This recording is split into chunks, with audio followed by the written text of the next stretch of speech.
आप लोग को गुड इवनिंग, गुड इवनिंग। कैसे हैं लोग? इसे अंधेरा में पढ़ा दे कि रोशनी करें। यार आंख दर्द करने लगता है दिन भर कैमरे के सामने रहते रहते। उब गया आदमी लाइट देख देख के। आप सब लोग बढ़िया है ना? इतना रोशनी ठीक है कि और कर दे? जल्दी जल्दी बोल दीजिए सब लोग को, खाना पीना खा के बैठ जाइए आप लोग अब।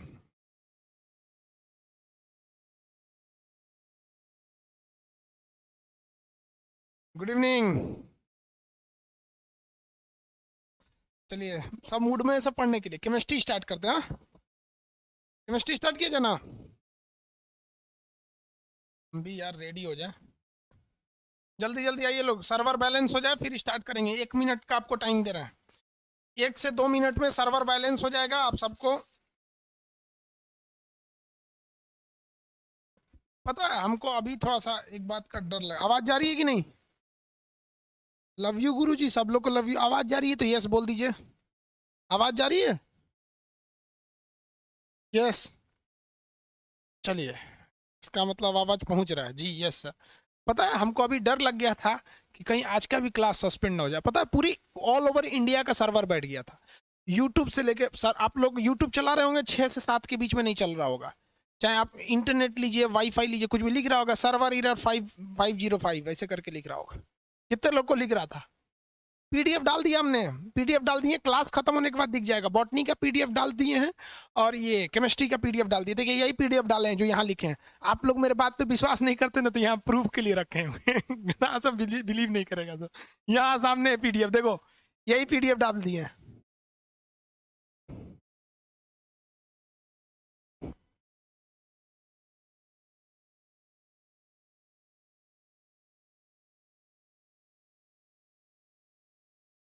यूट्यूब नहीं ना चल रहा था, वो सबके में प्रॉब्लम था, सबके में था। थोड़ा सा हम लोग का भी प्रॉब्लम ना दूर हो, 1-2 मिनट हम लोग और देख लेते हैं, तब तक सर्वर बैलेंस हो जाए। अचानक आके सर्वर पे धड़ाधड़ फुल क्लास लेने लगेंगे, दिक्कत हो जाएगा।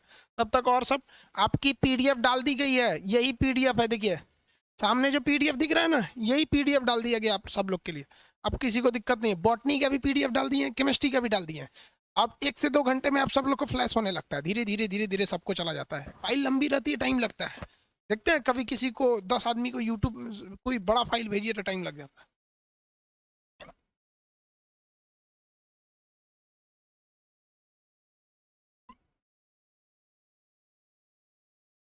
यार केमिस्ट्री में ना बहुत मजा आने वाला है। इनफैक्ट रियल बताएं, बहुत मस्त टॉपिक है केमिस्ट्री। ये तार लटक रहा है ना, सोचा चूहा काट देता है सो इसको। उन सबको हम खाना खिलाते हैं तो भी काट देते हैं। बहुत बदमाश है सब। गणपति बप्पा मोरिया। सबको समझ में नहीं आता है, क्लास में काट देता है। स्टार्ट किया जाएगा अभी। 2 मिनट बस, आप रुक जाइए वरना सर्वर बैठ जाएगा तो दिक्कत हो जाएगा। बस 2 मिनट और उसके बाद चालू करेंगे।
केमिस्ट्री स्टार्ट करते, देखिए केमिस्ट्री की थी। केमिकल की खोज मिस्र के लोगों ने, अभी इजिप्ट बोलते हैं मिस्र, नक्शा में आपको मिस्र पढ़ाए हैं। राजधानी उसकी कायरो है, काहिरा है। केमिस्ट्री की उत्पत्ति कीमिया शब्द से हुई है, जिसका अर्थ होता है काली मिट्टी। सबसे पहले रासायनिक का गुण उन्होंने काली मिट्टी में देखा था। कीमिया से बन गया केमिस्ट्री, बन गया। केमिस्ट्री को विज्ञान का विज्ञान कहा जाता है, science of the science.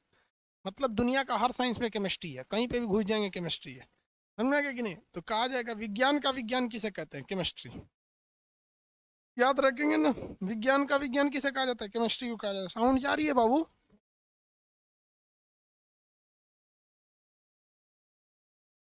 Anuradha Kumari, sound नहीं जा रहा है? अनुराधा कुमार लिखे कि कुमारी लिखे, साउंड तो जा ही रहा होगा। कान में आपके खोटी जमल है। केमिस्ट्री का साइंस का साइंस किसे कहते हैं? केमिस्ट्री को कहते हैं। अब देखिए इसमें हम लोग को पढ़ना क्या है, किसी भी चीज़ के आंतरिक संरचनाओं के बारे में पढ़ना है कि कौन सी चीज़ किससे रिएक्ट कर सकती है, किससे रिएक्ट नहीं कर सकती है, वो किस स्टेज में जाएगी, सॉलिड लिक्विड गैस, या फिर मेटल नॉन मेटल जाएगा, मिश्रण जाएगा, यौगिक जाएगा, कंपाउंड जाएगा, मिक्सचर जाएगा, ये सब चीज़ें जाएंगी। इसमें ज़्यादातर चीज़ें इंग्लिश में ही यूज होती हैं, इंग्लिश हिंदी दोनों यूज़ किया जाएगा इसमें, लेकिन ज़्यादा यूज इसमें इंग्लिश हो जाता है। चलो भैया स्टार्ट किया जाए।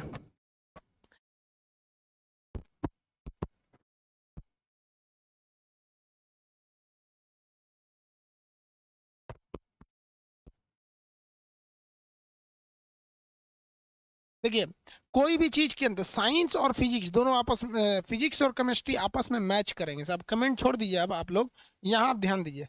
कहीं पे भी अगर आप फिजिक्स पढ़ेंगे ना तो जरूरी है कि आपको केमिस्ट्री भी देखने को मिलेगी, तो दोनों आपको मैच करके मिलेगी। इसीलिए आपको यहाँ भी आप अगर आप देखेंगे तो आपको दोनों चीजें देखने को मिल रही होगी।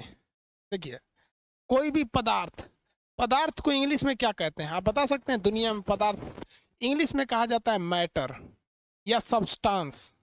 दुनिया में कोई भी चीज जो है उसे हम लोग पदार्थ या सब्सटेंस कहते हैं। दुनिया की हर चीजें पदार्थ और सब्सटेंस है, जिसके अंदर जगह घेरने की क्षमता है और जिसमें कुछ वजन होता है, उसे हम पदार्थ कहते हैं।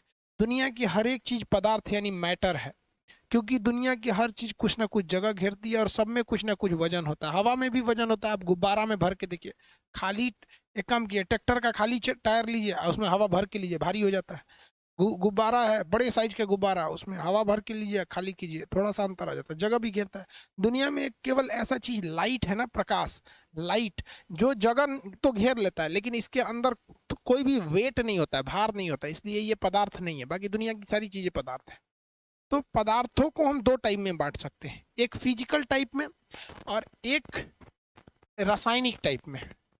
तो फिजिकल का मतलब क्या होता है? भौतिक आधार पर उसको छू छा के देख लीजिए, नहीं बोलते हैं फिजिकल हमला कर दिया, मार दिया यहाँ पर, या फिर शरीर से जुड़ा चीज या छू के देख लेने की चीज को क्या कहते हैं? फिजिकल। फिजिकली किसी चीज को 5 टाइप में बांट सकते हैं। आपको पता है सॉलिड, गधा तो है नहीं जिसको पता नहीं, सॉलिड जिसका साइज फिक्स हो, वो है नहीं, खड़ा रहे, जैसे रख देंगे वैसे ही रहेगा। लिक्विड बह जाएगा, लिक्विड क्या हो जाएगा? बह जाएगा। और गैस उड़ जाएगा। इतना तो बेवकूफों को भी पता रहता है यार, अब इसमें क्या समझाना है। हर सॉलिड के अंदर के जो मॉलिक्यूल्स होते हैं काफी करीब करीब पकड़े रहते हैं, इसके थोड़े दूर दूर होते हैं और इसके बहुत ही ज्यादा दूर होते हैं। इनके बीच जो आकर्षण बल होता है, खींच के रखने की क्षमता ज्यादा होती है, इसमें कम होती है, इसमें एकदम ही कम होती है। तीसरा और चौथा जरूरी है, तब प्लाज्मा अवस्था। चौथा कौन सा है? प्लाज्मा। प्लाज्मा अवस्था, भैया सब प्लाज्मा अवस्था के लिए हीट बहुत ज्यादा जरूरी होती है। प्लाज्मा अवस्था में कोई भी चीज चला जाएगा बट उसके लिए हीट जरूरी चाहिए। लोहा देख रहे हैं, लोहा को 1700 डिग्री सेल्सियस गर्म कर देंगे ना तो पानी की तरफ बहने लगता है, लिबिर लिबिर हो जाता है लोहा, वही प्लाज्मा अवस्था में चला जाता है। खेखार देखें, खेखार, थूक, खेखार, लेई सब तो फेंकता है तो बोकर देता है, तो वही है प्लाज्मा। उसी टाइप में दिखता है प्लाज्मा। प्लाज्मा क्या होता है? वो बैठा रहेगा सॉलिड की तरह, लेकिन उसको धकियाएंगे ना तो पानी की तरह ऐसे ऐसे होगा, लेकिन ससुरा डगरेगा नहीं। खेखार को देखिएगा ना, थूक देंगे तो ऐसे ऐसे होगा, वहीं पे जाएगा नहीं। पानी पे पानी मारिए, ससुरा जीत करता है, ढकेल रही है, रहेंगे हम देखते हैं आंगन में कोनो कोनो एक कटोरा थूक के चल जाता है। मुझे लगता है अब सीबीएसई बोर्ड वालों का आंगन इतना छोटा होता है, हम लोग देहात वाले हैं, हम लोग का आंगना बहुत बड़का होता है, इसमें बड़ा सा आंगन होता है, उसमें बीच में एक नल रहेगा। रात में किसी सीबीएसई वालों को उठा दीजिएगा, डर जाएगा, इतना बड़ा आंगन है, समझ आएगा कि नहीं? सीबीएसई वालों में वो सारा होता ही नहीं है। साउंड नहीं आ रहा है यार? साउंड प्रॉब्लम कैसे हो रही है यार? अब साउंड ठीक है? अब साउंड ठीक है कि नहीं है? किसी को दिक्कत? अब साउंड ठीक है? अरे साउंड ठीक हुआ या नहीं हुआ? ओके बोल के भेजो भाई। ओके, साउंड ठीक है तो ओके बोलो। हाँ ओके है, ओके है। चलो भैया ओके है, ठीक है ठीक है। वो तार घिंचा गया था, यही तरवा घिंचा गया था जेब में। तो प्लास अवस्था कौन सी होगी? प्लाज्मा अवस्था। लोहा को गला दीजिएगा तो प्लाज्मा अवस्था। खेखार टाइप का जो अवस्था होता है वो क्या होता है? प्लाज्मा अवस्था होता है। तो प्लाज्मा अवस्था बहुत ज्यादा हीट करने पे होता है। आप कहेंगे खेखार हीट करने पे, भैया खेखार एक प्लाज्मा की तरह दिखता है, ओरिजिनली वो प्लाज्मा अवस्था नहीं है, लेकिन आपको देखने के लिए वही प्लाज्मा अवस्था हो जाता है। चौथा हो जाता है Bose Einstein condensate. Bose Einstein, Bose नाम है, आइंस्टीन नाम है, condensate, condensate, Bose Einstein condensate. अभी इस पे रिसर्च ही हो रहा है। आप पढ़े होंगे दुनिया की सबसे बड़ी मशीन जो थी वो जेनेवा में बनाई गई थी, large hadron collider. Large hadron collider, large hadron collider, large hadron collider दुनिया की सबसे बड़ी मशीन थी, जिसमें गॉड पार्टिकल को आपस में लड़ाया गया था। नाम क्या था उसका? हिप्स बोसान। क्या नाम था उसका? हिप्स बोसान, हिप्स बोसान। और आइंस्टीन साहब ने क्या बोला था कि किसी भी चीज की चाल प्रकाश की चाल से ज्यादा नहीं हो सकती। तो दो कणों को आपस में लड़ाया गया था प्रकाश की चाल पे, प्रकाश की चाल पर दो कणों को आपस में लड़ाया गया था। तो वो उस पर अभी रिसर्च चल रही थी। फिजिकली किसी चीज की चौथी पांचवी अवस्था समझ में आ गया? हिप्स बोसान, गॉड पार्टिकल। समझ में आ गया कि नहीं? गॉड पार्टिकल क्या होता है?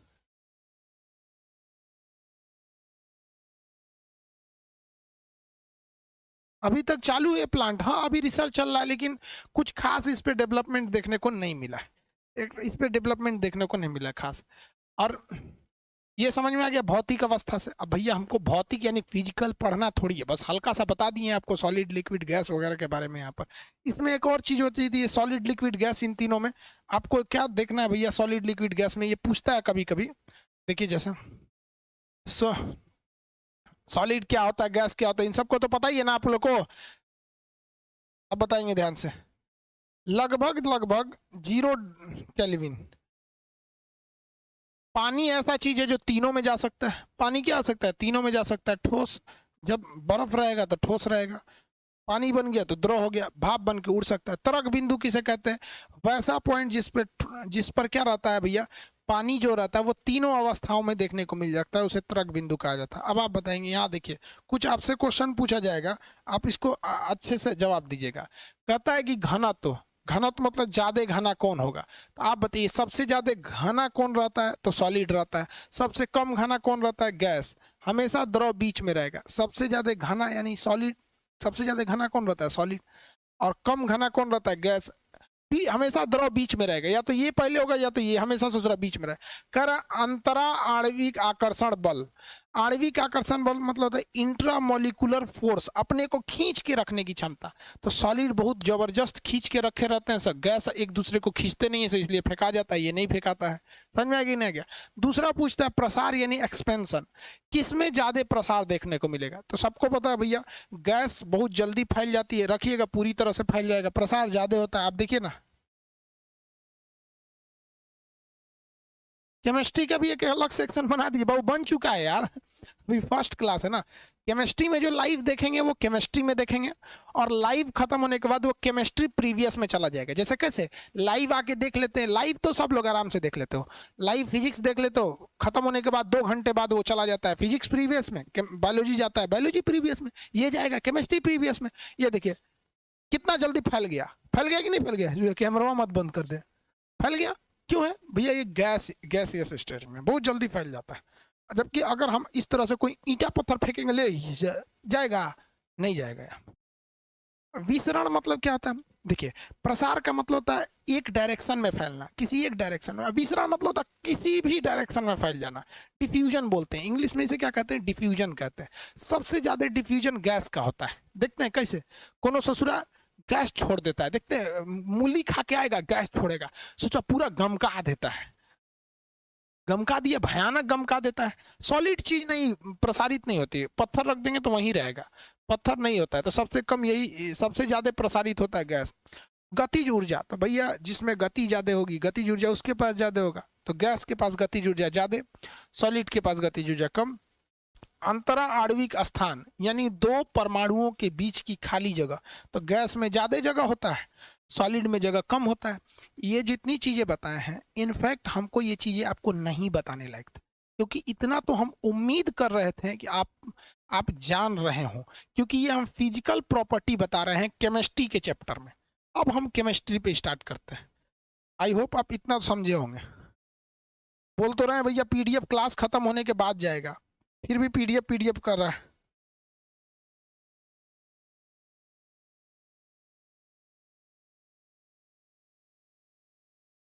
अच्छा ग्रीन बोर्ड यूज करें?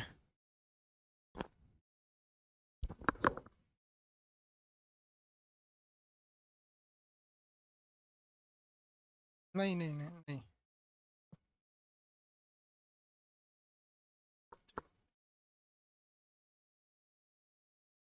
चलो भैया अब हम आते हैं केमिस्ट्री वाले पे। लड़का कह रहा है कि सर ग्रीन बोर्ड पे पढ़ाइए। ठीक है भैया ग्रीन बोर्ड पे ही पढ़ाएंगे, ये बस आपको दिखाने के लिए कि ये पीडीएफ है आपका। अब हम केमिस्ट्री में कई चीज़ों के बारे में पढ़ना है, कार्बनिक पदार्थ, अकार्बनिक पदार्थ, शुद्ध पदार्थ, कई टाइप में होते हैं सब, प्लाज्मा अवस्था, ये सब देख लिए आप लोग। परमाणु मॉडल ये हटा दें, ग्रीन बोर्ड पे पढ़ाएं कि पीडीएफ पे पढ़ाएं? ग्रीन बोर्ड पे पढ़ाते हैं, सोचा इस पे पढ़ाइए नहीं पाएगा।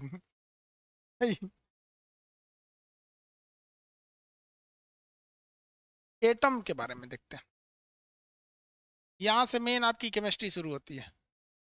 हिंदी में कहते हैं परमाणु। आपको पता है एक्चुअली में ये सब पूरा शब्द गलत है। शब्द कैसे गलत है, बात समझिए कैसे शब्द गलत है। एटम का मतलब होता है जिसे और तोड़ा नहीं जा सके, जिसे और तोड़ा नहीं जा सके। परमाणु, परम मतलब मैक्सिमम, अणु मतलब छोटका भाग, सबसे छोटका भाग, इसी को कहते हैं परमाणु। तो ये एक्चुअली शब्द गलत है। कैसे देखिए बात, शब्द गलत, इतना शब्द पे मत पकड़िएगा, हम आपको समझने के लिए बता रहे। कोई मान के चलिए हमारा लड़का हुआ, इक्के गो लड़का हुआ, शादी ब्याह के 5 साल बाद तक इक्के गो लड़का रहा, तो 5 साल तक हमारा लड़का इकलौता कहलाएगा। लेकिन बाई दी वे हमारा एगो और हो गया, उसको बादो अगर कोई उसको इकलौता कह रहा है तो लोल है, क्योंकि हमारा तो एगो और लड़का हो गया। अरे अभी हुआ नहीं रे, सब बोलता है तो हो गया। हाँ जगह में फिर कौन बोल रही है, राइट मोनी।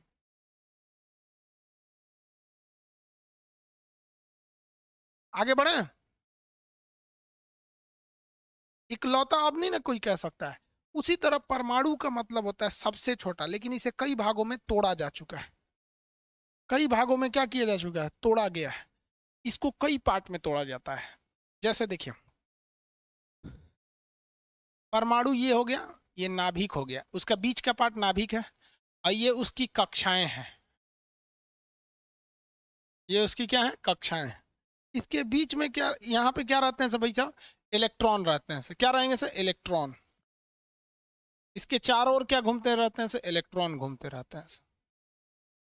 ये गोल गोल है सब इलेक्ट्रॉन, और बीच में रहता है सब न्यूट्रॉन और प्रोटॉन, और बाहर में है रहते हैं सब इलेक्ट्रॉन।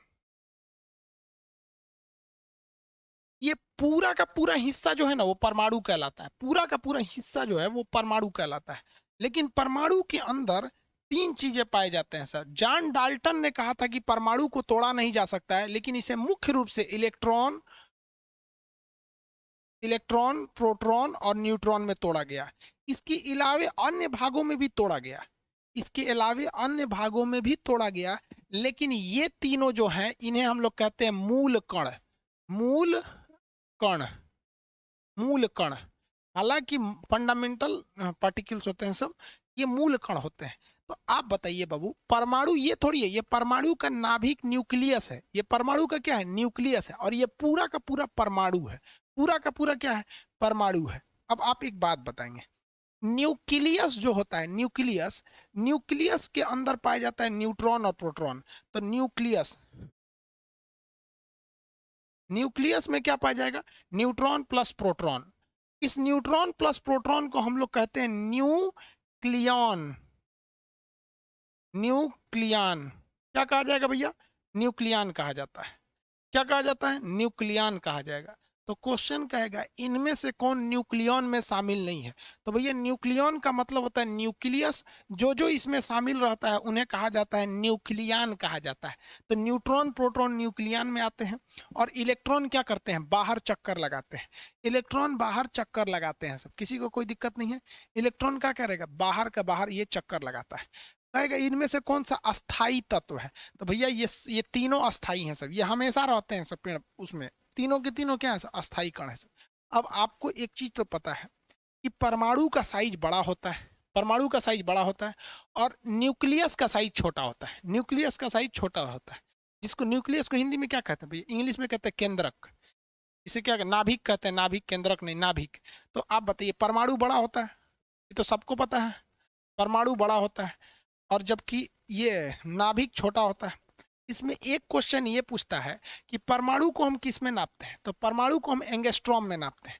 किस में नापते हैं, एंगस्ट्रॉम। 10 के पावर -10 को क्या कहते हैं, एंगस्ट्रॉम कहते हैं। 10 के पावर -10 को क्या कहा जाता है, एंगस्ट्रॉम। तो जब भी क्वेश्चन आएगा कहा जाएगा कि परमाणु को किस में नापते हैं, तो एंगस्ट्रॉम में नापते हैं, एंगस्ट्रॉम, एंगस्ट्रॉम में नापा जाएगा। समझ में आ गया कि नहीं क्या। 10 के पावर -10 क्या होता है, मीटर होता है। 10 के पावर -10 मीटर। 10 के पावर 10 मीटर को हम क्या कहते हैं, एक एंगस्ट्रॉम कहते हैं। जबकि अगर आपसे क्वेश्चन पूछेगा कि नाभिक को किस में नापते हैं, यानी न्यूक्लियस को, तो नाभिक तो और छोटा होता है भाई साहब, ये तो और छोटा हो जाएगा। तो नाभिक को जब भी नापा जाएगा तो ये और छोटा होता है, 10 के पावर -15 मीटर होता है। माइनस का मतलब होता है उतना बार टुकड़ा। अगर किसी चीज पर 10 के पावर -2 है तो इसका मतलब -2 का मतलब 100 बार इसका टुकड़ा किया गया है। 10 के पावर -3 है तो -1000 बार टुकड़ा किया गया है। 10 के पावर -4 है तो 10,000 बार टुकड़ा है। 10 के पावर -5 है तो समझ सकते हैं कि 1,00,000 टुकड़ा है। तो 1 मीटर का कितना बार टुकड़ा करना है, 10 के पावर -10। तो भैया ये तो फिर भी बड़ा हो गया, और नाभिक तो और छोटा हो जाता है, 10 के पावर -15। 10 के पावर -15 को क्या कहते हैं आप बताइए, 10 के पावर -15 को क्या कहा जाता है।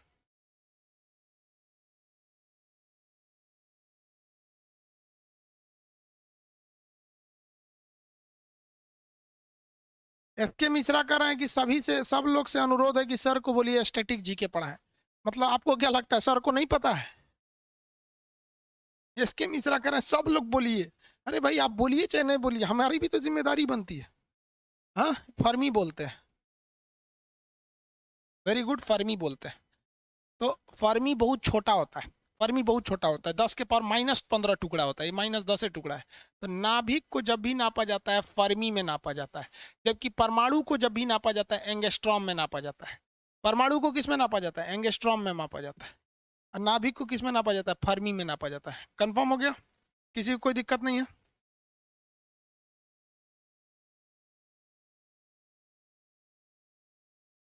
आगे बढ़े, किसी को कोई दिक्कत नहीं है ना इसमें।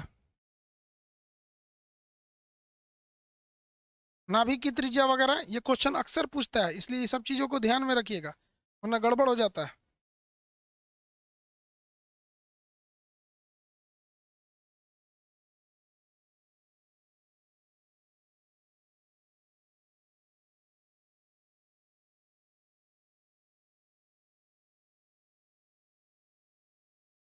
चलिए आगे देखते हैं।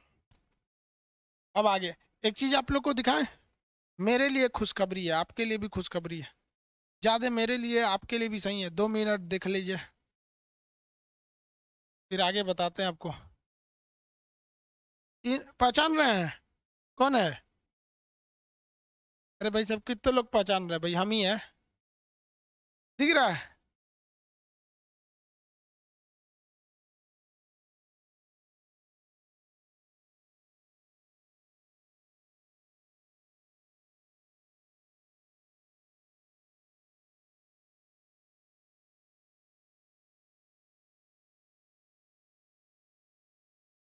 नहीं दिखा जी, किस चीज का है पता है। आप इसको ध्यान दीजिएगा, तो यहाँ आपको एक चीज देखने को मिलेगा, यूट्यूब इंडिया। मतलब और इसके बगल में अगर आप देखेंगे तो एक ब्लू कलर का टिक का निशान बना हुआ है। मतलब ये कोई भी फेक अकाउंट नहीं है, ट्विटर अकाउंट है यूट्यूब इंडिया का। यूट्यूब इंडिया ने आज एक वीडियो रिलीज किया है जिसमें उसने कहा है कि 2020 में करा है, they kept our spirit up and they are rising up up and up. मतलब ये लोग भागते जा रहे हैं, भागते जा रहे हैं। Meet the top breakout creator of 2020, 2020 के जो टॉप क्रिएटर हैं उनसे मिलिए। ये कोई पब्लिक या कोई आदमी नहीं बोल रहा है भाई साहब। आप अगर जाइए यूट्यूब इंडिया के ऑफिशियल ट्विटर हैंडल पे, देखिए यहाँ क्या लिखा है, यूट्यूब इंडिया, ये ब्लू टिक मारा है, ये ऑफिशियल है। और इसने 10 लोगों का नाम दिया था, 10 लोगों का नाम। मेरा नाम इसने 8वें नंबर पे लिया। मतलब इंडिया के टॉप 8 नंबर पे हमको खुद यूट्यूब इंडिया ने बोला यहाँ पे। मतलब ऑल ओवर इंडिया, टीचिंग में तो सबसे आगे लेके आएगी पूरे ऑल ओवर यूट्यूब पे। पहले नंबर पे कौन है पता है? देखिए फर्स्ट ये यूट्यूब इंडिया है, फर्स्ट नंबर पे कैरी मिनाटी, सेकंड नंबर पे टोटल गेमिंग, फिर उज्जवल गेमिंग, ऐसे करके ये लोग हैं। मेरे आगे 7 आदमी हैं। 8वें नंबर पे खान सर पटना। भाई साहब मेरे लिए तो बहुत बड़ी बात है, और आप सब लोग को धन्यवाद देते, एप्लीकेशन वालों को विशेष धन्यवाद देते यार। आप लोग के सपोर्ट के बिना ये पॉसिबल ही नहीं होता था कि एक ऐसा आदमी जो एकदम सामान्य जीवन जीता था, आज वो देखता है इधर सोचा जेब का चेन टूटल है, फुर्सत नहीं मिल रहा इसको बनवाने, ऐसा आदमी को इंडिया के 8वें नंबर पे पहुंचा दिए। आप सबको कहते हैं, आप अगर गांव से हैं हिंदी मीडियम के, हमको सीबीएसई वाला भगा दिया था, जो तू लोग हिंदी मीडियम वाला किसी काम का नहीं होता, और आज हमको कहाँ तक लेके गया, 8वें नंबर पे लेके चला गया। आप सब लोग को एक बार फिर से धन्यवाद भाई। आप लोग को कैसे धन्यवाद दे, बहुत बहुत धन्यवाद आप लोग को यार। बताओ पूरे ऑल ओवर इंडिया में हमको 8वें नंबर पे भेज दिया, खुद यूट्यूबर ने बोला है। क्या लिखा है देख रहे हैं, rising up up and up. बहुत खुशी होता है यार ट्वीट करके जब बोलता है। और ये हमारे पास स्पेशली नहीं आया है, ये खुद यूट्यूब इंडिया ने वीडियो ट्विटर पे डाल रखा है। आप उसके ऑफिशियल हैंडलिंग पे जाके देख सकते हैं। थैंक यू, लव यू, सब लोग को लव यू। समझ में आ गया? तो आप लोग ने जो विश्वास दिखाया, जो प्यार दिया, उसके लिए धन्यवाद। और हम आपको कहते हैं ना, केमिस्ट्री से, ये केमिस्ट्री का चीज़ है तो बैच है तो केमिस्ट्री के बारे में बताएंगे। प्यार हो जाएगा रे केमिस्ट्री से, प्यार जैसे तुमको होता है ना, वैसे वैसे केमिस्ट्री से प्यार हो जाएगा। देखते चलो यहाँ पर, ऐसे ही किसी को 8वां नंबर पे नहीं भेज देता है। ये भगवान हमको अहंकार से बचाए, लेकिन हम अहंकार की बात नहीं कर रहे हैं यार, जो फैक्ट है वो दिखा रहे हैं। बहुत कम का अंतर होता है विश्वास और अहंकार में। मैं कर सकता हूँ ये विश्वास है, सिर्फ मैं ही कर सकता हूँ ये अहंकार है। हमने ये नहीं कहा कि मेरा ही 8वां नंबर, भाई हमसे आगे अभी 7 लोग हैं। समझ में? कैरी मिनाटी बहुत गरियाता है। चलो भाई आगे बढ़ते हैं। हाँ, बहुत बहुत धन्यवाद आप लोग का। खुश हैं आप लोग? नंबर 1 पे? अरे भाई साहब हमारा नंबर 1 कब? जब आप नंबर 1 पे रहेंगे तो मेरा नंबर 1 पे। मेरे लिए बहुत बड़ी यही बात है यार। गांव के लोगों को भी आप सोच सकते हो ना, आप इतने दिन से पढ़ रहे होगे, 4-5 कपड़ों पे ही हमको देखे होंगे, उतने हइये है चुचुरा, तो फिर उससे ज्यादा हम दिल ले आएंगे कहाँ से? चलो भाई आगे आते हैं, ज्यादा टाइम नहीं लेंगे आपका। ये क्या खुल गया है? तो पीडीएफ खुल गया।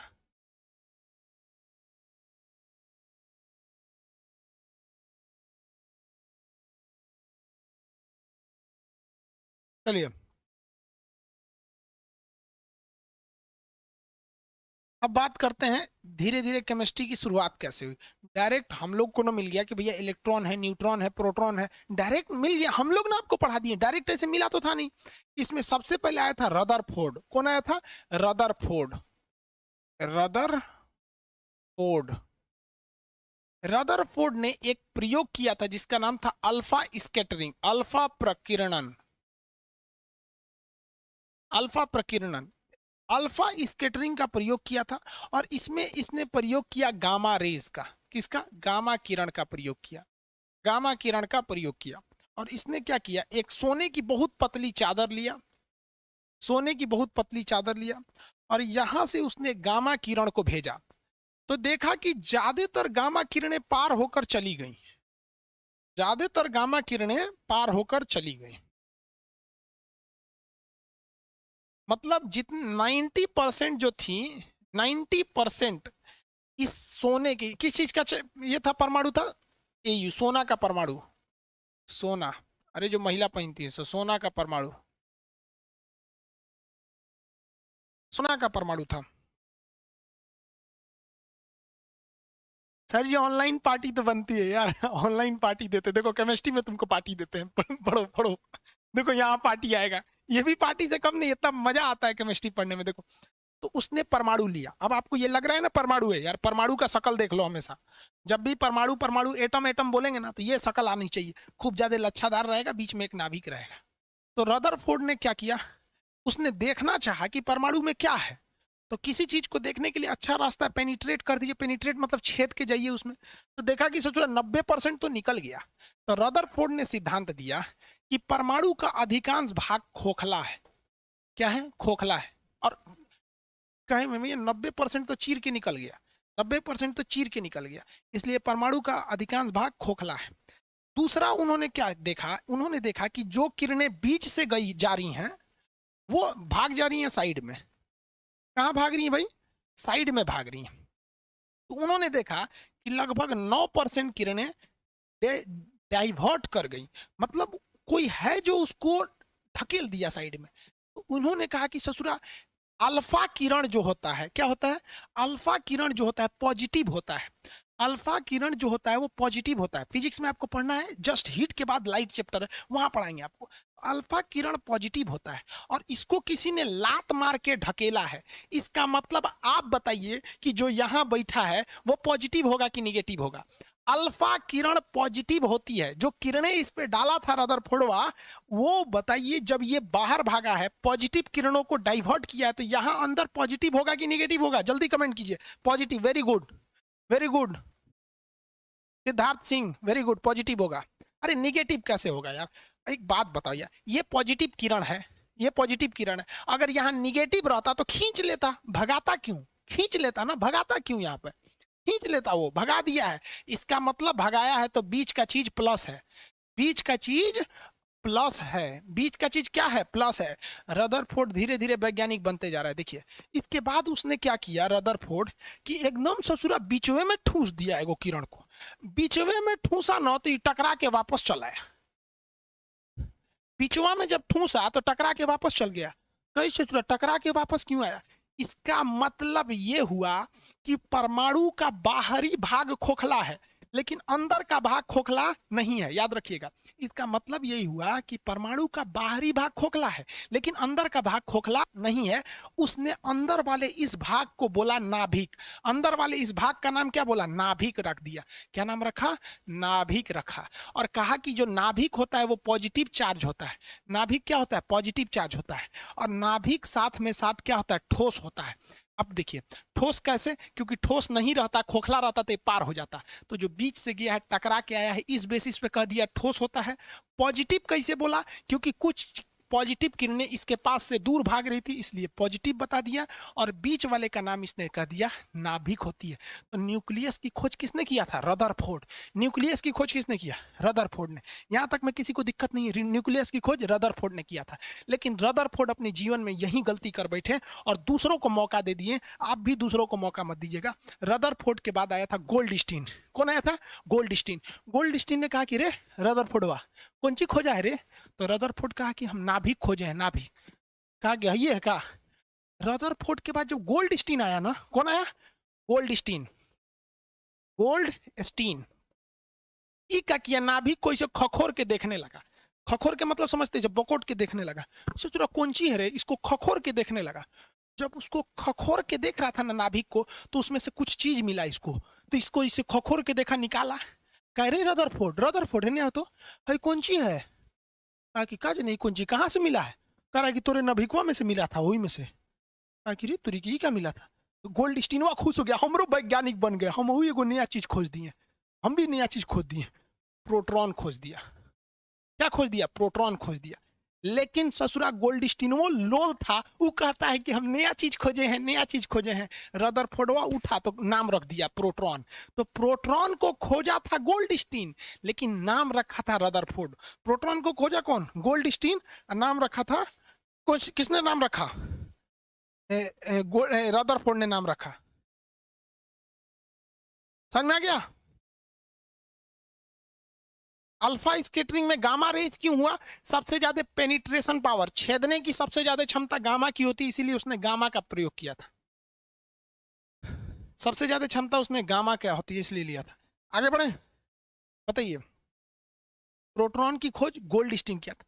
ये बताओ यार, रदरफोर्डवा बोका था ससुरा, बोका, बड़का बोका। अरे खोजले रहता तो हमको कितना आराम से पढ़ा देते। यहाँ नौटंकी करो, गोल्डस्टीन खोजा, रदरफोर्ड नाम रखा। अरे ससुरा, रदरफोर्ड तो बोक था ही ससुरा, गोल्डस्टीन वो बोके निकला, खोज के चल दिया, खुश हो गया, ओ माय गॉड हम प्रोटॉन खोज दिए, प्रोटॉन खोज दिए। एकरे एगो दोस्त था चैंडविक, क्या नाम था, चैंडविक, क्या नाम था, चैडविक, चैडविक नाम था। ये कहा कि हे, कौन सी खोजा है रे गोल्डस्टीन, कहा कि वही में से ऐसे खखोर रहे थे ना तो कुछ निकला है। तो चैडविक वो जाके वही में खखोरने लगा, ये कौन सी है रे, ऐसे ऐसे खखोर खखोर के निकाला उसमें, गोल्डस्टीन को दिखाया तो देख तो ये प्रोटॉन है क्या, कहा कि ना रे ये तो कोनो दूसर चीज है। चैंडविक क्या दूसर चीज है, हम वो वैज्ञानिक हो गए, वो नाम रख दिया न्यूट्रॉन, क्या नाम रख दिया, न्यूट्रॉन। ले ससुरा यो वैज्ञानिक हो गया, खखोर खखोर के वैज्ञानिक बन गया। तो न्यूट्रॉन की खोज किसने की दिया, चैडविक कर दिया, किसने कर दिया, चैडविक। अब चैडविकवा का एगो गोतिया में का एगो आदमी था, उसका नाम था जे थॉमसन, उसका नाम क्या था, जे थॉमसन। ई बोका ससुरा महा बोका था, समझिए कैसे, ये बाहर खोज रहा था, कह रहा था कहाँ है प्रोटॉन, कहाँ है, ये ससुरा प्रोटॉन बाहर खोज रहा था, कह रहा था न्यूट्रॉन कहाँ है, न्यूट्रॉन कहाँ है, प्रोटॉन का, ये बोकवा को मिल ही नहीं रहा था। लेकिन इसको यहाँ एगो दूसर चीज मिल गया, ये खोज के उखाड़ के ले गया चैंडविक को, ये चैंडविक चैंडविक देख तो ये न्यूट्रॉन है, चैंडविक को कहा ना न्यूट्रॉन तो ना है, तो गोल्डस्टीन को कहा देख रहे ये प्रोटॉन है, अब प्रोटॉन नहीं है, कहाँ से मिला है, कह रहे कि बारवा घूम रहा था, ये तो बारवा घूम रहा था। तो थॉमसन पूछा तुम दोनों को नहीं पता है, इसका मतलब हम भी वैज्ञानिक, इसका नाम रख देते हैं इलेक्ट्रॉन है, इसका नाम रख दिया इलेक्ट्रॉन हो गया, इलेक्ट्रॉन प्रोटॉन न्यूट्रॉन। आपको पता है ये तीनों वैज्ञानिक को जन्म देने का एक और एक कारण था गोल्डस्ट रदरफोर्ड का सुस्त होना, क्योंकि रदरफोर्ड जब पेनिट्रेट करके छेद करके नाभिक तक पहुंच गया था तो वो थोड़ा और मेहनत कर देता तो चैंडविक की जरूरत नहीं पड़ती, गोल्डस्टीन की जरूरत नहीं पड़ती, जे थॉमसन की जरूरत नहीं पड़ती, हम अकेले पढ़ाते कि चारों खोज इसी ने किया, समझ में।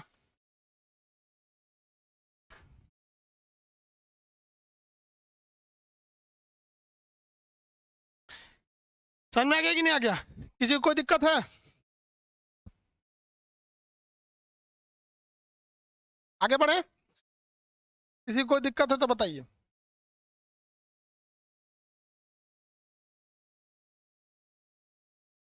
कोई दिक्कत नहीं, अरे भाई बुक भी आ गई है केमिस्ट्री की, लेना है तो ले लीजिएगा लो।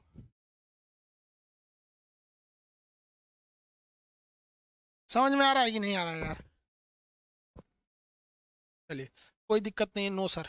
अल्फा प्रकीर्णन की खोज किसने किया, तो रदरफोर्ड ने किया। नाभिक की खोज रदरफोर्ड, नाभिक क्या होता है, पॉजिटिव होता है, नाभिक ठोस होता है, परमाणु का अधिकांश भाग क्या होता है, खोखला होता है, किसी को कोई दिक्कत नहीं। अब यहाँ आते हैं इलेक्ट्रॉन प्रोटॉन न्यूट्रॉन के बारे में देख लेते कुछ अलग से।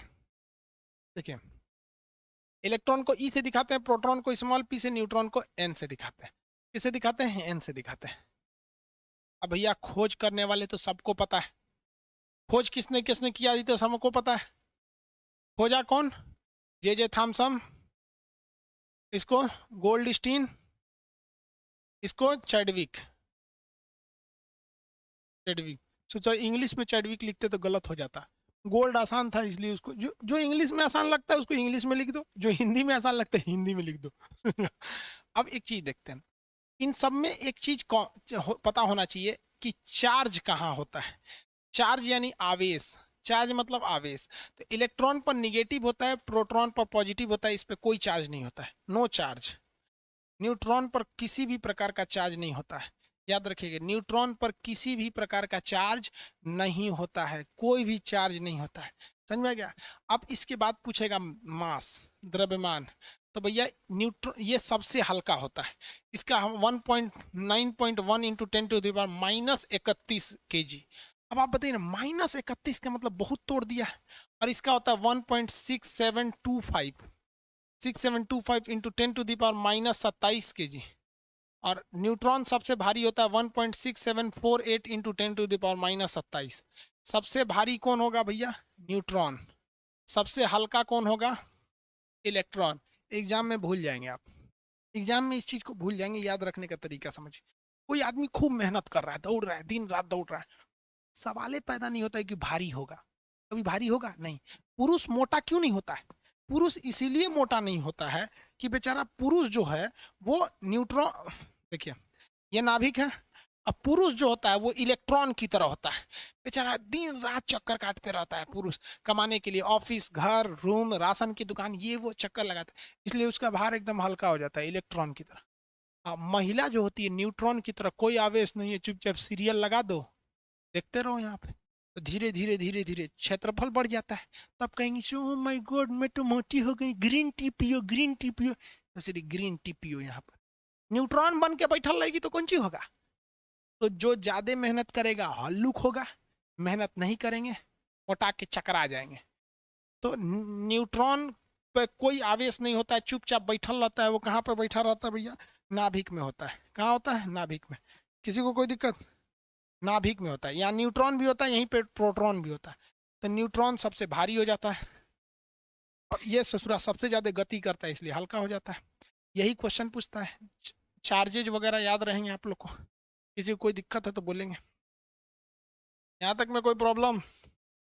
Congratulation from Amit Kumar Gupta. अरे यार कितनी बार अलग से कमेंट करोगे लोग? सब लोग को एक ही बार में कॉन्ग्रेचुलेशन।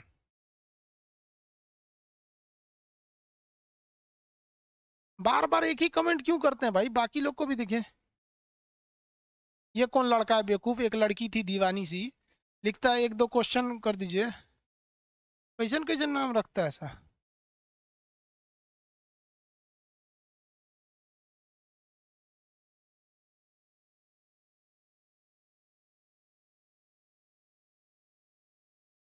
आगे बढ़े।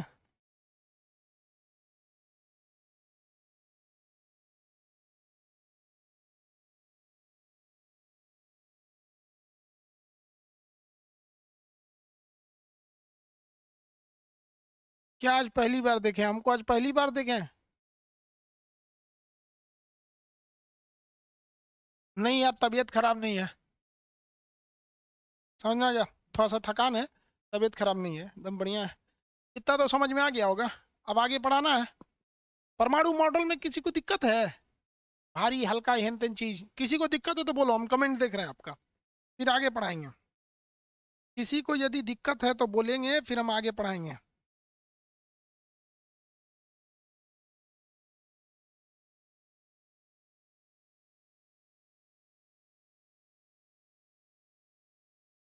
आगे बढ़ जाए।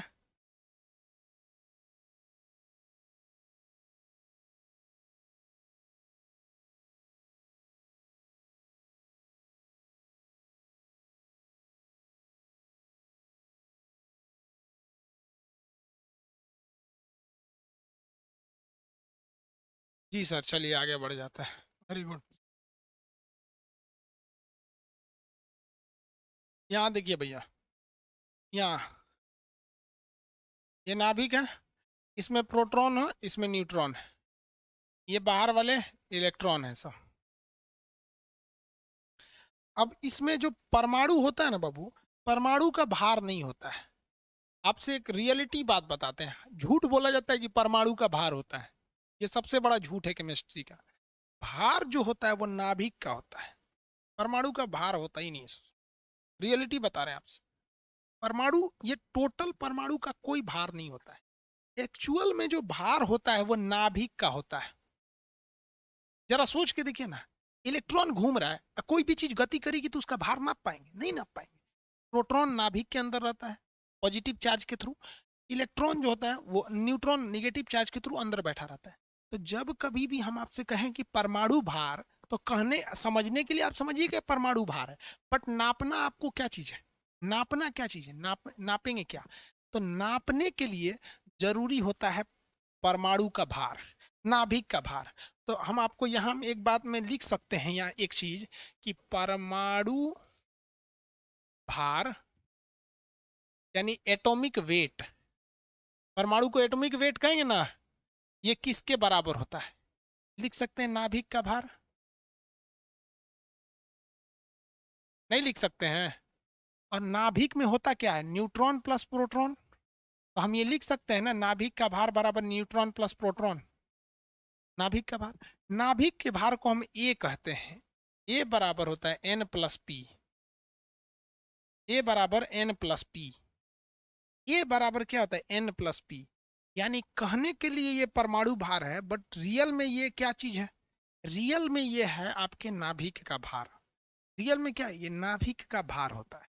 आगे बढ़ जाए, अगर आपको किसी चीज का नाभिक मिल जाए, अगर किसी चीज का अगर आपको भार मिल जाए, जैसे हम आपसे कहते हैं कैल्शियम का परमाणु भार 40 होता है, तो आप ये मत समझिएगा कैल्शियम का परमाणु भार 40 है। कैल्शियम के नाभिक के अंदर प्रोटॉन और न्यूट्रॉन को जोड़ेंगे तो वो कितना आएगा? 40 आएगा। तो परमाणु भार एक्चुअली एक संख्या है। परमाणु भार क्या है? एक्चुअली एक संख्या है। अब दूसरी बात आती है परमाणु क्रमांक की। परमाणु क्रमांक की। क्रमांक, क्रमांक का मतलब होता है नंबर, एटॉमिक नंबर। इंग्लिश में क्या कहते हैं? Atomic number. एटॉमिक नंबर क्या होता है? कितने लोग बता सकते हैं कि एटॉमिक नंबर क्या होगा? नंबर ऑफ प्रोटॉन को हम कहेंगे या नंबर ऑफ इलेक्ट्रॉन को कहेंगे? मतलब देखिए, इलेक्ट्रॉनों की जितनी संख्या होती है ना, उतनी ही संख्या प्रोटॉन की होती है। अगर किसी चीज में 20 ठो इलेक्ट्रॉन रहेगा तो उसमें 20 ही प्रोटॉन रहेगा। जितनी संख्या में बाहर इलेक्ट्रॉन रहते हैं, उतनी ही संख्या में अंदर क्या रहता है? प्रोटॉन रहता है। तो बात ये आती है जब दोनों बराबर है तो हम कहते हैं कि इन्हीं की संख्या को हम एटॉमिक नंबर या परमाणु क्रमांक कहते हैं। तो परमाणु क्रमांक, जैसे हम आपसे कहते हैं परमाणु भार, आपके दिमाग में एक सवाल आता है ना, परमाणु भार मतलब न्यूट्रॉन और प्रोटॉन को जोड़ के बोल रहे हैं। उसी तरह हम अगर आपसे कह दें कि परमाणु क्रमांक 40 है, तो इससे आप क्या समझ रहे हैं? हम प्रोटॉनों की संख्या बोले हैं कि बाहर के सभी इलेक्ट्रॉनों की संख्या बोले? हालांकि होता दोनों बराबर है, लेकिन प्रोटॉन या इलेक्ट्रॉन, क्या आंसर बोलिए तो आप बताइए। आप बताइए फटाफट फटाफट। नहीं, बोथ नहीं हो सकता है, कोई एक ही है। वो अलग बात है, बराबर है। मान के चलिए कोई हमारा जो नाम है वही किसी और का नाम रहेगा, तो हम एक ही माँ बाप के थोड़ी ना औलाद हो जाएंगे। नाम तो बहुत लोग का सेम होता है। देखो भैया, बहु वैज्ञानिकों में इस बात की बहस चढ़ गई कि परमाणु क्रमांक को, समझिए मेरी ओर समझिए, वैज्ञानिकों में इस बात की बहस हो गई कि परमाणु क्रमांक को किस पर बेस किया जाए। मतलब उन लोग का कहना था, कुछ का कहना था कि नहीं, इलेक्ट्रॉन की संख्या को हम कहेंगे परमाणु संख्या है। तो कुछ लोगों का कहना था नहीं, प्रोटॉन की संख्या को हम कहेंगे परमाणु संख्या है। तो जब मेंडलीव साहब आए और मेंडलीव के बाद जब मोसले आए, तो उन्होंने कहा कि देखिए, पीरियोडिक टेबल एक सीटिंग अरेंजमेंट होगा जिसमें हर एक तत्वों को उनके सीटिंग अरेंजमेंट के हिसाब से बैठाया जाएगा। तो परमाणु क्रमांक को उन्होंने कहा कि भैया हम इसको प्रोटॉन की संख्या पे आधारित करेंगे। तो लोगों ने कहा क्यों? जब आप जितना प्रोटॉन है उतना ही इलेक्ट्रॉन है, तो आप इसको प्रेफरेंस क्यों दे रहे हैं? तो मोसले साहब ने कहा था कि प्रोटॉन कभी भी नाभिक के बाहर नहीं आ सकता है। इसलिए यदि हमने किसी की प्रोटॉनों की संख्या को रख दिए 40, यानी उसकी संख्या कितनी हो गई? 40। यानी पीरियोडिक टेबल पे वो कहाँ जाकर बैठेगा? 40वें नंबर पे। तो लोगों ने कहा कि भैया, तो अगर प्रोटॉन की संख्या 40 है तो इलेक्ट्रॉन की संख्या भी 40 है, तो इस आधार पे भी तो 40वें पे बैठेगा। तब मोसले साहब ने कहा था कि देख बेटा, इलेक्ट्रॉन एक आवारा कण होता है, और ये छोटा इतना आवारा कण है कि कभी ये बाहरी कक्षा को छोड़ के भाग जाता है। क्या कर जाता है? भाग जाता है। तो इसकी संख्या घट जाएगी। और कभी कभी कभी एगो भागता है तो कभी दोनों भाग जाते हैं सब, तो ये बढ़ घट सकता है। कभी चला जाता है, कभी क्या करता है, कभी अपने भी आता है और कोनो औरों को पटा के लेके चल आता है। तो ये सोच कब बढ़ेगा कब घटेगा कोई फिक्स ही नहीं है। इसीलिए अगर हम कभी भी परमाणु क्रमांक को इलेक्ट्रॉन पर बस बैठा देंगे तो उसका रोल नंबर हमेशा बदलेगा। परमाणु क्रमांक का मतलब होता है रोल नंबर वो वहीं रहेगा, आपका रोल नंबर बदलता नहीं है। आप जिस क्लास में रहेंगे उसी क्लास, मैट्रिक में पता चला जनवरी में ही रोल नंबर, फरवरी में ही तो एग्जाम टाइम कोई और। तो आप बताइए, वैज्ञानिकों ने इलेक्ट्रॉन को नहीं लिया, प्रोटॉन को लिया। यस, अच्छा किया या नहीं किया? अच्छा किया यार। नहीं अच्छा करता तो पता चलता, कंफ्यूजन रहता, हाइड्रोजन कहाँ बैठेगा, कभी दे देगा तो आगे बढ़ जाएगा, पीछे बढ़ जाएगा। इसलिए इन्होंने किस पे बैठा दिया? परमाणु क्रमांक को प्रोटॉनों की संख्या पर बैठा दिया।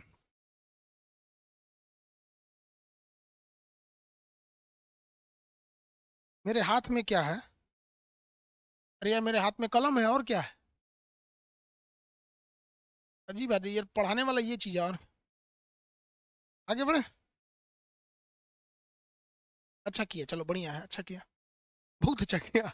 हाँ बहुत अच्छा किया, बहुत अच्छा किया। देखो भैया बहुत अच्छा किया है आप।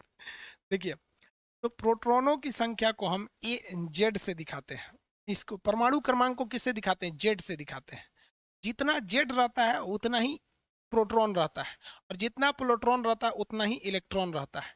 तो देखिए सबसे पहले हमने लिखा है जेड। जेड जो होता है यानी परमाणु क्रमांक, परमाणु क्रमांक इतना फुर्सत है किसी को लिखेगा परमाणु क्रमांक? परमाणु क्रमांक की जगह जेड लिख दीजिए। और जेड किसको दर्शाता है? प्रोटॉन को दर्शाता है। और ये प्रोटॉन इलेक्ट्रॉन को दर्शाता है, लेकिन जेड कभी भी इलेक्ट्रॉन के बराबर हो भी सकता है, नहीं भी हो सकता है। डायरेक्टली आप ये नहीं कहिएगा परमाणु क्रमांक को हम इलेक्ट्रॉन की संख्या मान लेंगे। हाँ ये कह सकते हैं कि परमाणु क्रमांक प्रोटॉनों के बराबर है और प्रोटॉन इलेक्ट्रॉन के बराबर होते हैं। समझ में आ गया? इसमें किसी को दिक्कत? एक चीज बोलते हैं, आर्गन जो है एक तत्व है, आर्गन ए आर से दिखाते हैं, 1840 होता है, 1840 होता है। इसमें कितने लोग बता सकते हैं इसमें इसका भार जो है वो 18 है या 40 है? आर्गन जो लिखे हैं 1840 वहां पर, उसमें आर्गन जो हम 1840 लिखे हैं वहां उसका भार 18 है या भार 40 है? आप बताएंगे उसमें भार 18 या 40 है? भाई 18 भी बोल दिया किसी ने, 40 है यार। इतना तो कमजोर नहीं होना चाहिए यार जो आप 18 बोल रहे हैं। याद रखने का तरीका समझिए। आप कोई भी भारी चीज होती है, भार होता है, तो पैर में बांध के थोड़े चलते हैं।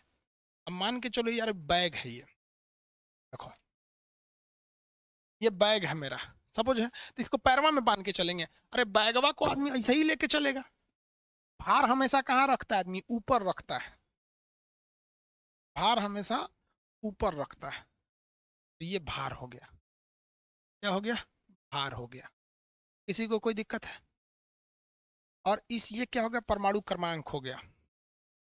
परमाणु क्रमांक हो गया। इतना में तो किसी को दिक्कत नहीं है, इतना में कोई दिक्कत नहीं ना है। अब एक बात हम आपसे पूछते हैं, देखते हैं कितने लोग केमिस्ट्री को समझ के पढ़ते हैं और कितने लोग ऐसे ही पढ़ते हैं। ये जो बाबू भार है,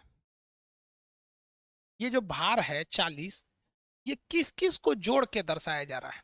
आप बताइए तो। भार क्या दर्शाता है? परमाणु भार परमाणु के भार को दर्शाता है कि नाभिक को? आपको पता है नाभिक को। यानी इसमें कौन कौन सी संख्या जोड़ी गई है भार निकालने के लिए? भार जो निकाला गया है 40, उसमें क्या क्या जोड़ा गया है? हाँ प्रोटॉन और न्यूट्रॉन, वेरी गुड। प्रोटॉन और न्यूट्रॉन जोड़ा गया है। प्रोटॉन प्लस न्यूट्रॉन जोड़ा गया है, वेरी गुड। यानी 40 जो बना है प्रोटॉन और न्यूट्रॉन से मिलकर बना है। नीचे वाली संख्या ध्यान से देखना बाबू, नीचे वाली संख्या परमाणु क्रमांक है। नीचे वाली संख्या परमाणु क्रमांक यानी रोल नंबर है। और परमाणु क्रमांक यानी रोल नंबर क्या दर्शाता है? वो इलेक्ट्रॉन को दर्शाता है या प्रोटॉन को दर्शाता है? बस इतना बता दीजिएगा। ये 18 संख्या ये इलेक्ट्रॉन को दर्शा रहा है या प्रोटॉन को दर्शा रहा है? किसको दर्शा रहा है भैया? हाँ प्रोटॉन को दर्शा रहा है, वेरी गुड। प्रोटॉन को दर्शा रहा है।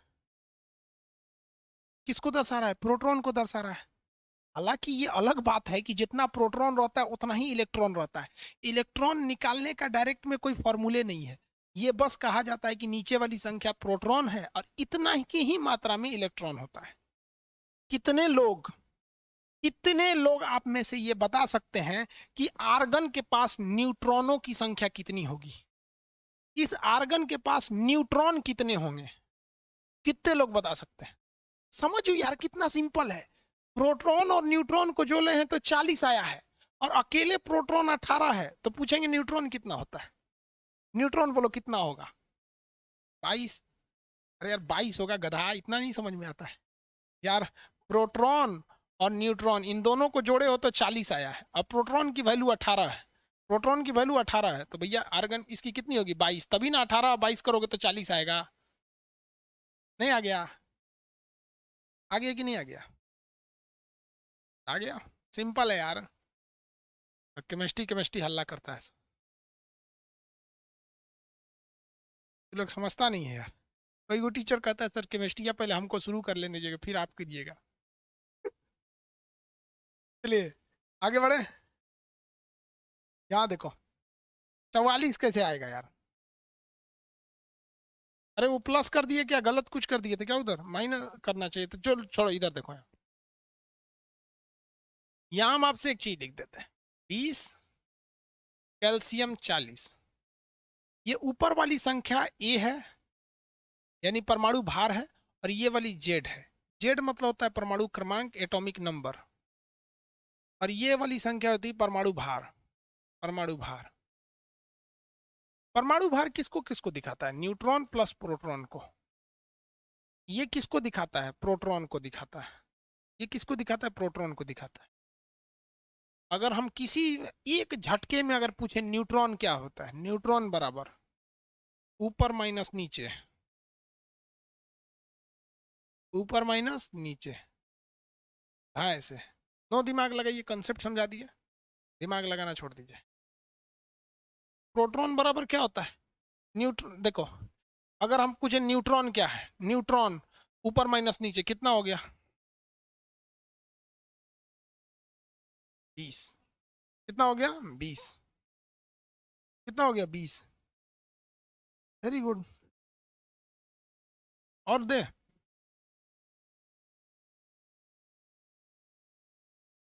यूरेनियम निकालिए। आपको हम बोलते हैं इसमें प्रोटॉन, इसमें आपको क्या क्या निकालना है? प्रोटॉन निकालना है, इसमें आपको इलेक्ट्रॉन निकालना है, इसमें आपको परमाणु क्रमांक यानी जेड निकालना है, इसमें आपको परमाणु भार ए निकालना है, और इसमें आपको न्यूट्रॉनों की संख्या एन निकालनी है। न्यूट्रॉनों की संख्या एन निकालनी। निकालिए, निकालिए, निकालिए। एक साथ आंसर दीजिएगा, घुचुर घुचुर करके नहीं, एक साथ। एक साथ। पी बराबर इतना, ई बराबर इतना, जेड बराबर इतना, ये बराबर इतना, एक साथ आंसर चाहिए। यूरेनियम 92 235 का। कंफ्यूज नहीं हो जाइएगा, हम क्वेश्चन इधर लिख देते हैं।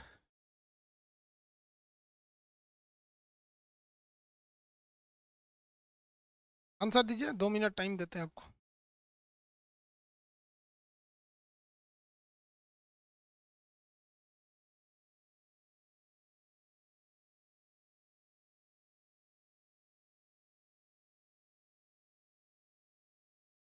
Very good. हाँ वेरी गुड, वेरी गुड, बहुत अच्छा यार, दिल खुश कर दिया लोगों ने।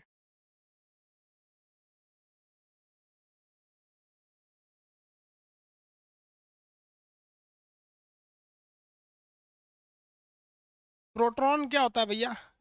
ये क्या हो गया प्रोटॉन?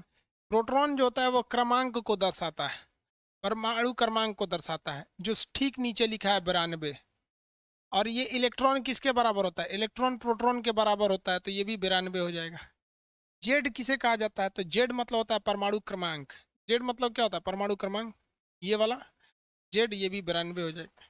ए मतलब क्या होता है? परमाणु भार होता है। ए मतलब क्या होता है? भार। ऊपर रहता है ए। कितना है भैया? 235। 235। 235। एन, एन क्या हो गया भैया? एन होता है ऊपर वाली संख्या यानी ए, माइनस नीचे वाली संख्या जेड। एन बराबर ए माइनस जेड।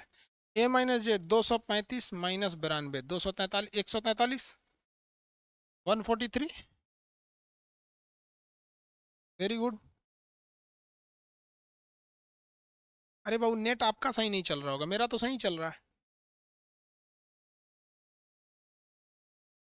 अरे फिजिक्स केमिस्ट्री समझ में आ रहा है यार? हाँ,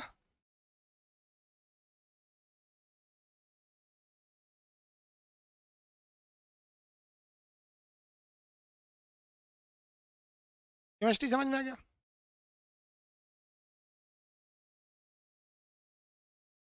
चलिए देखिए यहाँ, इसमें अगर आपको कोई भी अगर एलिमेंट दे देता है, अब यहाँ बनाने के चक्कर में मत रहिएगा, समझिएगा। कोई भी एलिमेंट देता है तो उसमें कुछ भी नहीं छुपा सकता है वो, केवल और केवल न्यूट्रॉन छुपा सकता है। बाकी तो सब चीज दिख ही रहा है यार। आपको नहीं लग रहा है सब कुछ दिख रहा है? आप बताइए ना, इसका परमाणु भार, परमाणु भार को हम ए से दिखाते हैं, नहीं दिख रहा है? ऊपर में 35 है। और क्या दिखा है? परमाणु क्रमांक। परमाणु क्रमांक को किससे दिखाते हैं? जेड से दिखाते हैं, नहीं दिख रहा है? नीचे में 17 है। और परमाणु क्रमांक ही किसकी संख्या होता है? प्रोटॉनों की संख्या होता है, 17 नहीं दिख रहा है? इलेक्ट्रॉनों की संख्या, प्रोटॉन की संख्या 17 नहीं दिख रहा है? छुपाएगा क्या यार? छुपाता केवल न्यूट्रॉन है। न्यूट्रॉनों की संख्या बराबर A minus Z. A minus Z, 35 minus 17 कितना हो जाएगा? 18।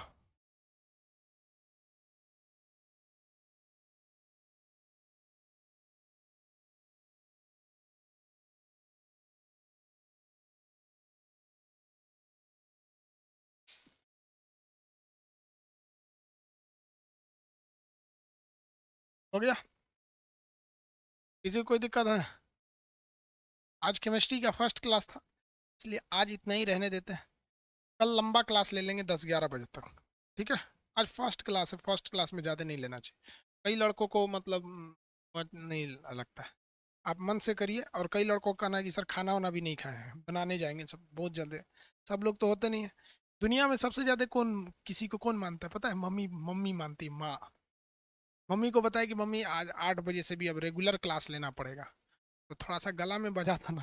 देखिए मेरी मम्मी ना दूध भेजी, गर्म करके भेजी, बोतल पकड़ बोतल टेढ़ा हो गया।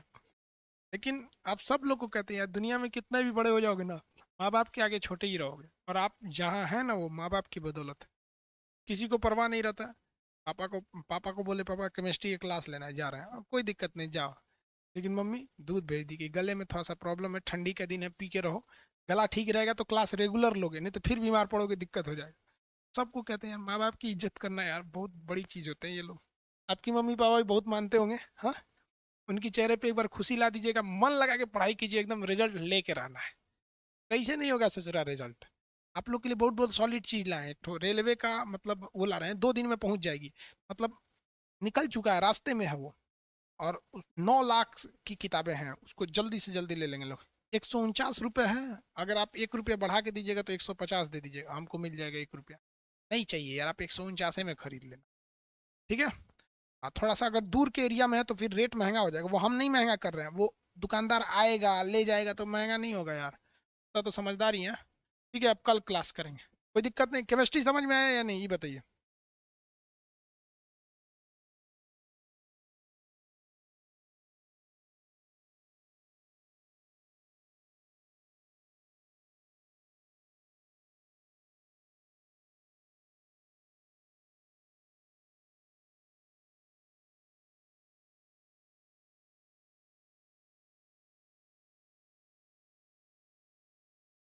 समझ में आ रहा है या नहीं आ रहा है? अच्छा से समझ में आ रहा है? यार केमिस्ट्री वगैरह पढ़ाई की जिम्मेदारी आप हमारे पे छोड़ दो। यार हम पढ़ाने लगेंगे तो मुर्दा भी उठ के पढ़ लेगा।